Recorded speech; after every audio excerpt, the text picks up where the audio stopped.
Yo, what's good, guys? Inswain with Inswain Audio. Welcome back to the channel. If for some reason you're new here, make sure to subscribe and to join the family. I know it's annoying. Everybody says that, but it's what we got to do, man. Welcome to the family. We missed you. I drop tutorials just like this every single day.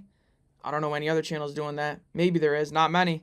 Anyways, welcome. We missed you. Today, we're going to be doing a mixing plugin tier list. This is just, I've been seeing a lot of tier lists for other things, and they just look kind of fun. I figured we would take a break from being all nerdy. Let's just have some fun. But there's also, I'm going to talk about each decision, so there is also going to be something to take from this. But yeah, let's just get into it.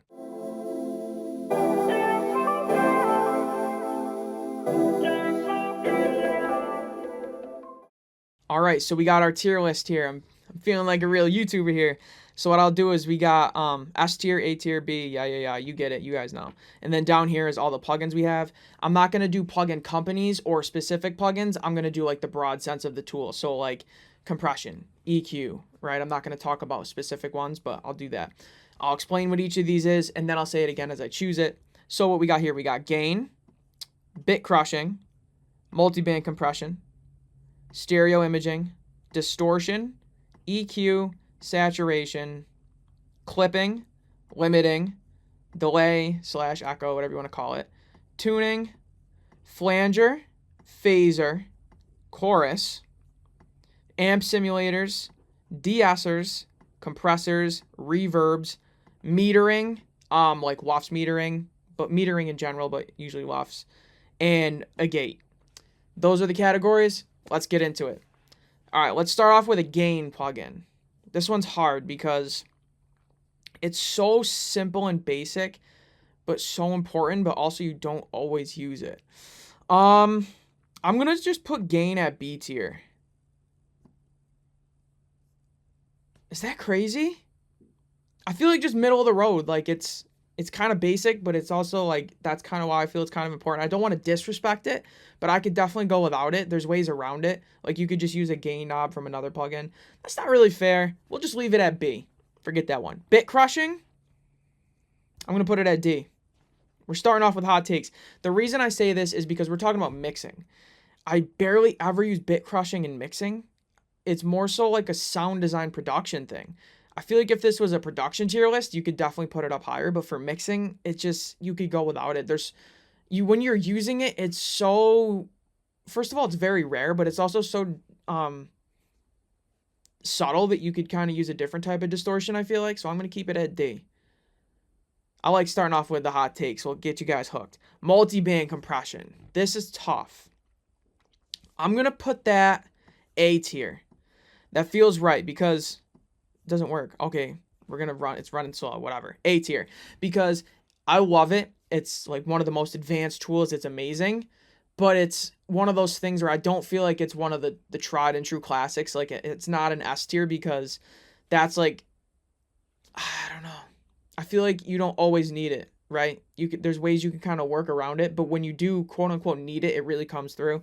I'm feeling good with that at A tier. That's the so far. Oh, how did that get there? I'm sorry, this is so slow. I like this at A tier. I like this decision the best so far. Anyways, stereo imaging. And this isn't just like basic panning. I'm gonna put this at C tier because it's more of a sound design production thing for sure. So that takes some points away. A lot of the plugins are really phasey, like inherently. So a lot of times they just don't work the way you want. It doesn't do what you want. You have to use other tools to get it to sound that way. But I don't want to put it in D tier because if you know what you're doing and use subtling correctly, it can kind of really help. So that's the only thing giving it any credit to take it out of that D tier. Distortion. For mixing, I feel like it's genre dependent. Like if you're working with like electric guitars or bass and stuff, because then this is separate from saturation. So I feel like saturation kind of fills all those roles. And then again, we're talking about mixing, whereas in production, it might be more important. I'm going to put this at C tier because like I said, it's very genre dependent, and saturation and distortion are technically the same thing. So I'm splitting hairs. But if we're talking about just distortion, like heavy saturation, like crunchy, it's not that often you use it unless you're talking like rock and like those type of genres. And even then, when we get over to amp simulators, those have distortion in them. So I could live without a distortion plugin. But like I said, we're splitting hairs. So I'll give it C. I'll give it some credit. EQ, S tier. Hands down. One of the classics. You can't, I mean, you can, but you can't mix without EQ. EQ is God tier. I don't really know what else there is to say about it. It's one of the most simple things. And when I say simple, I mean like fundamental. And that's for a reason. That's because it's so tried and true. It's one of the first things we had. It's gonna stay here forever. EQ's not going anywhere. I'm going long on EQ. Saturation, S tier. And by the way, these aren't necessarily in order from left to right. I'm just putting them in there. I feel like every tier list you have to say that, and you never say it at the beginning. You always say it halfway through, like I just did. But all right, enough of that. But yeah, saturation, S tier, just like EQ. It's tried and true. And if you get good with it, it is like EQ, saturation, tone shaping, compression. It does like everything in one.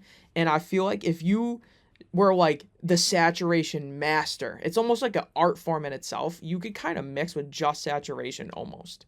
Like obviously not really like reverb and stuff, but like that might be a crazy thing to say, but trust me, anyone who knows that's not crazy to say. Saturation is insane. I feel like I could spend the rest of my life and never master saturation. So, S tier. And it just sounds good. And once you really start incorporating it into your mixes, you realize like, oh my God, my mixes were so dull before and boring. I love saturation if you couldn't tell. Clipping. Clipping is an interesting one because once again, we're talking about mixing. If I was talking about mastering, clipping is immediate S tier. But in mixing, I know people do it. I've done it. I don't really ever do it much though. I don't really need clipping in my mixing, personally. Maybe an 808, but then again, that's more sound design. I'll put it in C tier just because I'm trying to speak for most people. Personally, I would put it in D tier. I could go the rest of my life without clipping in my mixes, but I know some people like to clip in their mixes. And personally, all I really would want it for is for like 808s and stuff, but I wouldn't need it. But I'll put it in C tier for that. I don't want to disrespect clipping. I like clipping. Clipping is my brother, but for mixing, limiting. Kind of the same with clipping for me, whereas mastering, obviously it's an S tier, like that is like synonymous with mastering, right? But in mixing, it's definitely used less commonly. And even personally speaking, I probably use limiting in my mixes less than the average person. It has its place in mixing, but not really. I'm going to do the same as clipping and put it in the C tier. I'm going to put it a little above clipping because me and most people use it a little bit more than clipping in mixes. Once again, these aren't in order necessarily, but I felt since we just talked about clipping, yeah. I feel like it's a little bit higher than clipping. It's like high C tier. It's not quite B tier for me, though. Just not using it that often. Delay. I'm stuck between S tier and A tier because it's one of those tried and trues and it can be really good. I'm going to put it in A tier. It's almost S tier, but we'll get to that. A tier. Tuning. It's got to be S tier. And my thoughts are this. Is you don't need tuning in the fixing sense to mix. Like when I say need, like in the definition of need, like you could just technically record again until you don't need to tune the vocal. But if you're using tuning as an effect, like in like rap pop, like T-Pain, they call it style, you can't do that. Even if you record perfect pitch, it doesn't have that sound. So you need tuning for that. And it's so integral to so many genres. And not to mention, if we're talking realistically and practically, it's used as a tool all the time just to fix up recordings. So for those two reasons, it's got to be S tier. It's a little bit newer to the game. It wasn't there when back in the day, cavemen, when they invented mixing, there was no tuning. That came later. But it's up there with the forefathers of mixing. What is this? Flanger? Yeah, flanger. I have a little bias towards flanger. Most people would be like, flanger? Like, what is a flanger? I don't even use a flanger when I'm mixing. But you should. It can really... I like with these three modulation, these are very similar.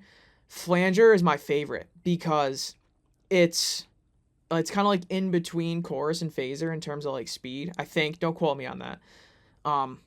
But chorus is a little too subtle for me, and phasing is when we talk about phasers in a second, you'll see I'm not a big fan. So flanger, I'll put in C tier. I want to put it in B tier, but putting that above, I'm putting it in B tier. I don't care. It's better than stereo imaging. It's better than distortion. Call me crazy. It's better. It's good. A little bit, and I don't use it much, and I use it very subtly. But like on pretty much every vocal I'm mixing, you do a send with a flanger on it, and you do like 0.001%, like a little flanger, and the vocal just fits into the music. It doesn't get louder. It doesn't get quieter. It makes it. It's kind of like has the effect of what reverb does, where it puts things in the mix. It puts it in a space where it's not above the instrumental, it's not below it, it's with it. And it's super subtle, but it's a little bit of waviness and sauce. I love flanging. I'm putting it in B tier, call me crazy. Is this one's chorus, the purple one, and this is phaser. Phaser, D tier. Same as Bit Crusher. That's a sound design thing. I'm not a huge fan of phasers. When I first started mixing, I thought it was a cool effect. I was putting on all my ad-libs and stuff and like my bridges and everything, and like to me it's one of those, like, it's kind of corny. Phasers are kind of corny. They're played out. It's too obvious to where it's not cool. It's not subtle. It's not nonchalant enough. Phasers are too chalant. They need to be nonchalant. Like flangers are nonchalant. Maybe have some sunglasses on. That's what I feel about flangers, but phasers are just way too like pick me. And that's mad corny, to be honest with you. What am I talking about? Seriously, phasers are more of a sound design thing. In mixing, they're too drastic of a sound to where whenever you find yourself pulling for a phaser most of the time, it's just because something is bad and you're trying to cover it up in sound design. Just make a better song, make a better layer, track, recording, whatever it may be. Phaser's not really the answer, but it's not awful. I don't want to seem like I hate phasers. I'll put a D tier. Producing, it would be higher, but mixing, D tier. Chorus. It's between C and D. It's definitely better than phasers. I'll put it in C tier because it can be used like a flanger, but it's not quite as good in my opinion. But it can, you know what? Yeah, definitely C tier because on like a guitar or something, yeah, chorus is good. Chorus might actually go in high C. Chorus is high C. Like the drink. Bars. Don't come at me. It was awful. Amp simulators, amp designers. Now, I don't do much. Most of my mixing is electronic-y, meaning synthesizers, pop, rap, trap, EDM. So I'm not using them often, but when I do, boy, do they come in clutch. Like when you get a DI bass recording, an amp sim, or, guitars. But I don't want to be biased and speak from only my personal experience. I'm going to put it in A tier. Because if you're working in rock genres, use it, like, come on. This is like your bread and butter. So yeah, A tier for sure. It's not quite S tier. It's not like an EQ. It's not like every mix you're doing this. But A tier for sure. I'm actually really happy with that. Yeah, that's a good A. That's a 95. That's just A flat. I like that. De-essers. I want to go S tier, but you can kind of go without it. Like you can just manually de-ess like clip gain, but no one's doing that. No one's doing that. De-essers. I'll put it S tier. Low S. It's definitely one of the OGs, but it's like the forgotten about. Like, it's like one of the main siblings, but like the one that no one really messes with like that. Yeah. Compressor, A tier. Or sorry, S tier. High S. Maybe even number 1. Oh yeah. Mix without a compressor, you're crazy. Can't do it. S tier. Never been more certain of something. That might be the number 1. It's between compression and EQ. I think compression is number 1. Because you can get tonal shaping and EQ, so to speak, out of compressors. But you can't get really compression out of an EQ. Compressors are goated. Reverb, S tier. It's gotta be. It's one of the OGs. And I don't want to put it at de-esser. De-esser is S tier. Like, we love it, but like, get out of here. No, I'm just kidding. But reverb, yeah, S tier. If you're good with reverb, if you're good with reverb, it's like saturation. Like you can really, really pull a mix together with reverb. You can use it subtly to make space. You can tone shape. You can do cool effects. Reverb's tough, man. Like I spent a lot of times looking up, like, I kind of just wanted to know, like, hey, what reverb should I use on my song? Like, because there's so many options, I would get like analysis paralysis where I'm like, do I want a hall? Like, which hall? And I would just want someone to tell me, like, this one sounds the best. But obviously, they can't do that. So I would just look up all these things regarding reverb. But yeah, eventually, you just kind of have to trust your gut. But yeah, reverb, S tier. Metering. The most common is loss meters. But are we going to include, like, the decibel, like the volume meter on the thing? Let's include that.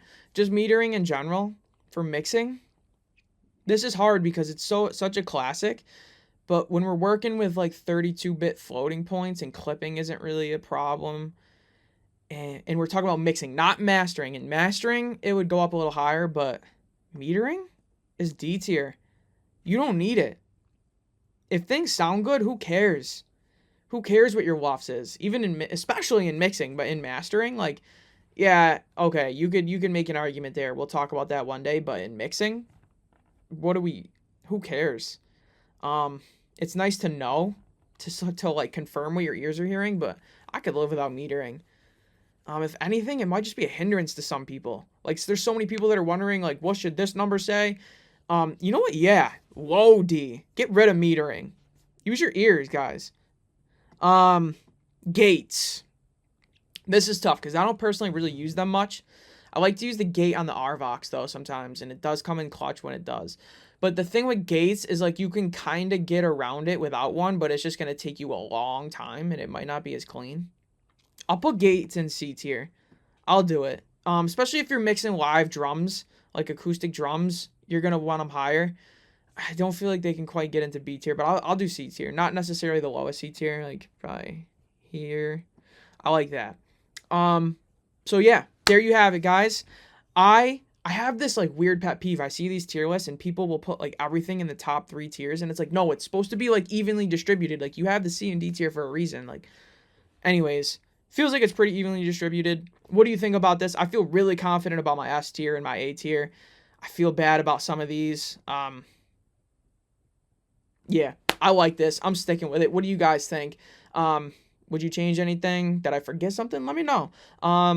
Yeah, hopefully you learned something from this. If not, hopefully you just had some fun. Let's get back to work now, guys. Inswain with Inswain Audio. Please make sure to like, comment, subscribe, and share. I'd appreciate it. I'll see y'all tomorrow, man. Peace.